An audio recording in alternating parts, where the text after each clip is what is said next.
Student, आज हम हल करने वाले हैं विज्ञान कक्षा 10 सेट नंबर 2। कोड हमारा है 824 आई के।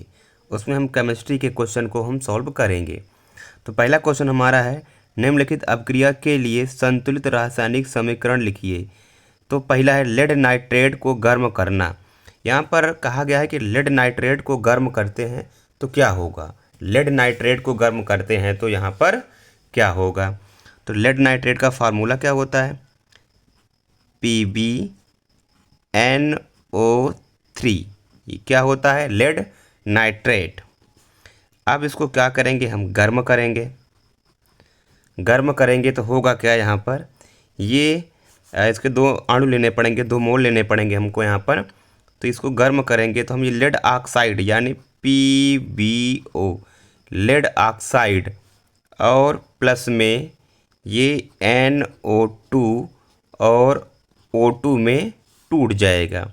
इसको बराबर कर लेंगे 2Pb और यहाँ पर 4NO2। आई बात समझ में।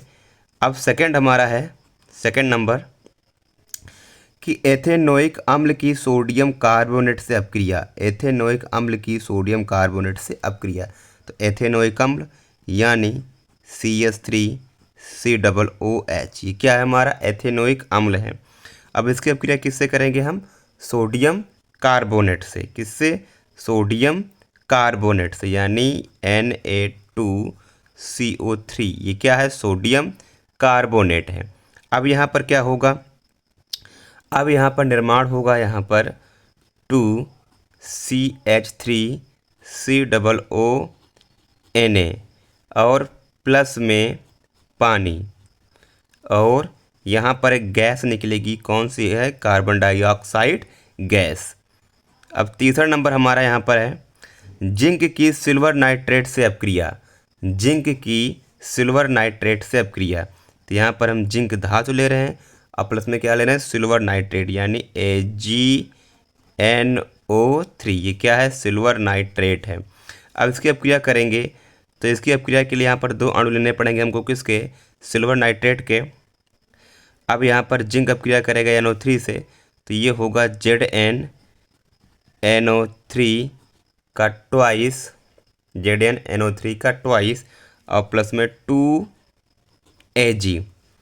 अब हमारा यहाँ पर चौथे नंबर का है, सोडियम सल्फेट विलयन की बेरियम क्लोराइड से अपक्रिया। सोडियम सल्फेट यानी Na2SO4। ये क्या है, सोडियम सल्फेट है। इसकी अपक्रिया किससे, इसकी अपक्रिया हम करेंगे, यहाँ पर है सोडियम सल्फेट विलयन की बेरियम क्लोराइड यानी BeCl2। BeCl2 ये क्या है, बेरियम क्लोराइड है। तब यहाँ पर क्या होगा, अब यहाँ पर Na और यहाँ पर Cl मिलकर क्या बनेगा, 2NaCl। 2NaCl, यहाँ पर 2 सोडियम 2 क्लोरीन, 2NaCl और प्लस में BeSO4, प्लस में BeSO4, sodium plus chlorine minus, ये माइनस और ये प्लस 2। यहाँ पर भी ये सेम है, ये प्लस ये माइनस, ऐसा होता चला जाएगा। तो यहाँ पर BeSO4। तब यहाँ पर 25 नंबर वाला क्वेश्चन हमारा पूरा हो गया। अब अगला क्वेश्चन हमारा, निम्नलिखित पर संक्षिप्त टिप्पणी लिखिए। समजातीय श्रेणी। समजातीय श्रेणी, समजातीय श्रेणी किसे कहते हैं, समजातीय श्रेणी इसे कहते हैं जो कार्बन की जो श्रेणी बनती है, आई बात समझ में, जो कार्बन की श्रेणी बनती है, श्रृंखला बनती है, उनमें CH2 का अंतर हो या 14 अणु भार का अंतर हो कार्बन कार्बन के बीच। जैसे कि यहाँ पर CH3 CH2 CH2 CH3, हमने एक एग्जाम्पल लिया है ब्यूटेन का।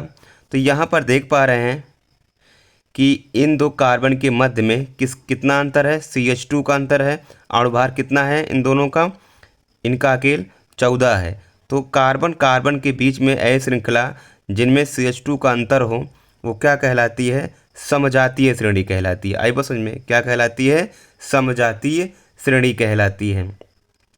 अगला क्वेश्चन हमारा है यहाँ पर, कार्बन की सर्वतोमुखी प्रकृति। देखो कार्बन की सर्वतोमुखी प्रकृति क्या है कि कार्बन जो है आपस में जुड़कर, कार्बन कार्बन आपस में जुड़कर एक लंबी श्रृंखला का निर्माण कर लेता है। कार्बन कार्बन आपस में जुड़कर एक लंबी श्रृंखला का निर्माण कर लेता है। और कार्बन आपस में सिंगल आबंध और कार्बन आपस में डबल आबंध और कार्बन आपस में ट्रिपल आबंध से जुड़ने के गुण पाए जाते हैं। और इन्हीं सभी गुण को क्या बोलते हैं? कार्बन की सर्वतोमुखी प्रकृति बोलते हैं। अब नेक्स्ट क्वेश्चन हमारा है, निम्नलिखित यौगिकों के आईयूपीएसी नाम लिखिए। निम्नलिखित यौगिकों के आईयूपीएसी नाम लिख लिए। तो यहाँ पर है हमारा पहला CH3COOH, CH3COOH। तो यहाँ पर मेथ एथ, अब यहाँ पर क्या है? ओइक अम्ल है, COOH क्या है? ओइक अम्ल। तो यहाँ पर इसका नाम क्या होगा? मेथ एथ, यानी एथेनोइक अम्ल। क्या होगा इसका नाम? एथेनोइक अम्ल। नेक्स्ट हमारा है यहाँ पर CH3CH2CH2Cl, CH3CH2CH2Cl। तो क्लोरीन यहाँ से जुड़ा हुआ, काउंटिंग यहीं से करेंगे। तो मेथ एथ प्रोप, तो यानी क्या है? मेथ एथ प्रोप, और क्लोरीन भी लगा हुआ, तो इसका नाम क्या हो जाएगा? 1 पे है क्लोरो क्लोरीन, तो क्लोरीन के लिए क्या लगाते हैं? क्लोरो लगाते हैं। तो 1 chloro meth eth propane, 1 chloro propane. अब तीसरा नंबर हमारा CH ट्रिपल बॉन्ड CH, तो ट्रिपल बॉन्ड के लिए हम लगाते हैं आयन। तो इसका नाम क्या हो जाएगा? 2 कार्बन है, मेथ एथ, और इसमें लगाएंगे हम आयन, तो हो जाएगा इसका आईयूपीएसी नाम एथाइन। क्या हो जाएगा इसका आईयूपीएसी नाम? एथाइन हो जाएगा।